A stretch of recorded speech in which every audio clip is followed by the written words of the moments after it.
Seperti inilah yang dilakukan siswa Sekolah Dasar Negeri Karangrahayu 01 Karangbahagia Kabupaten Bekasi, Jawa Barat untuk masuk ke lingkungan sekolah mereka.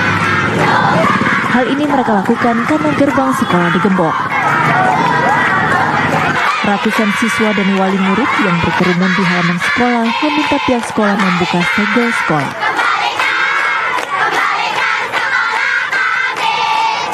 Sementara pihak sekolah tak berdaya atas sengketa lahan sekolah tersebut lantaran memiliki keterbatasan wewenang. Masih tetap berusaha untuk anak-anak itu belajar, walaupun di lorong-lorong yang ada. Jadi sampai saat ini belajarnya bukan di dalam kelas, di lorong-lorong ya? Itu kan bapak-bapak kesulitan sendiri ya, seperti itu.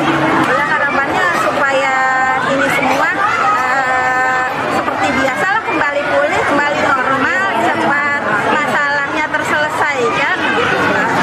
Kepada pemerintah daerah untuk bisa menyelesaikan persoalan ini, dan kita berharap juga anak-anak masih tetap bisa menggunakan kegiatan belajar mengajar di sekolahnya sebagaimana biasa dilakukan. Itu harapan kami, harapan para pejabat, juga harapan mungkin dari Pak Camat, sebagai warganya di sini kita bisa tetap berjalan proses belajar mengajar di sekolah yang selama ini ditempati oleh anak-anak. Hingga kini aktivitas belajar mengajar tetap dilakukan namun digelar di lorong sekolah, bukan di dalam kelas.